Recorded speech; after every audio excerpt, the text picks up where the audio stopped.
Donc je suis une opération il y a une dizaine de jours pour pouvoir reculer cette mâchoire-là, pincer cette mâchoire-là. Et on m'a posé la question en story, du coup je vais y répondre.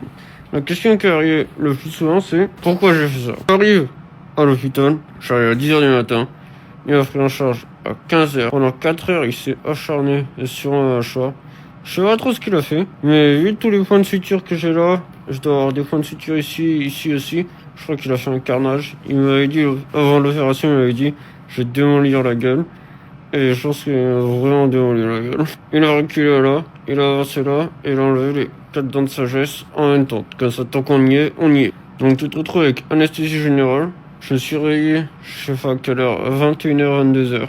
Oh, j'étais dans le lit fer et sauce. Je saignais de la bouche, je saignais du nez, j'avais envie de vomir. Et j'avais évidemment la mâchoire du haut et la mâchoire du bas complètement scellées, complètement enlacées.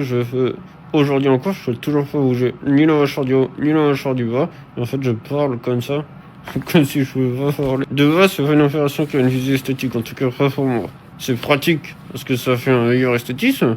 Mais c'est pas à visée esthétique que je l'ai fait. De base, avec l'appareil que j'ai, grâce aux dents de merde, grâce aux générations et générations de ma mère, de mon grand-père et des parents avant lui, qui ont une mâchoire de merde, j'ai des dents de merde et une mâchoire de merde. Donc évidemment, je l'ai retrouvé avec un appareil, mais l'appareil, il fait bouger toutes les dents, et il fait bouger aussi toute ma mâchoire. À tel point en fait que ça devenait compliqué de manger. Il y a plein de trucs que je pouvais pas déjà manger de base. Les pommes, je peux pas manger, je peux pas manger les ongles, j'ai jamais pu manger les ongles, et je peux pas siffler. Il y a plein de trucs que je peux pas faire de base. Et là, ça devenait vraiment chiant de manger plein de trucs, à cause de l'appareil qui a beaucoup modifié la mâchoire. Donc de base, je voulais pas la faire, parce que si c'est juste pour aller plus haut, je n'ai même fait rien à foutre d'être plus haut. Et au fur et à mesure, je me suis rendu compte que c'était essentiel pour manger correctement. Et moi, je vais manger. J'adore manger, je mange tous les jours et j'adore ça et j'ai envie de manger encore plus dans le futur. Donc pourquoi je l'ai fait? Pour avoir juste une mâchoire normale. Pour avoir une mâchoire comme toi, tout simple, qui est capable de manger des pommes, qui est capable de se ronger les ongles et qui est capable de siffler. Ça, j'aimerais bien avoir ça, ouais. Ensuite, sur une échelle de 1 à 10, quelle a été la douleur?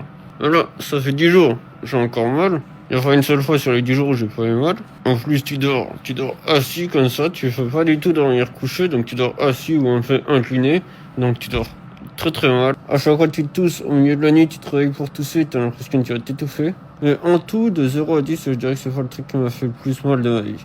J'ai déjà eu plus mal dans la vie, même si là ça s'approchait fin. Une question qu'on m'a posée souvent aussi, c'est est-ce que je regrette? Mais pour l'instant, j'ai pas du tout eu le résultat, donc je peux pas regretter aussi facilement que ça. Et il y a une dizaine de personnes qui m'ont envoyé des DM sur Insta et qui m'ont dit que franchement c'était la meilleure chose qu'ils avaient jamais fait. Donc la douleur est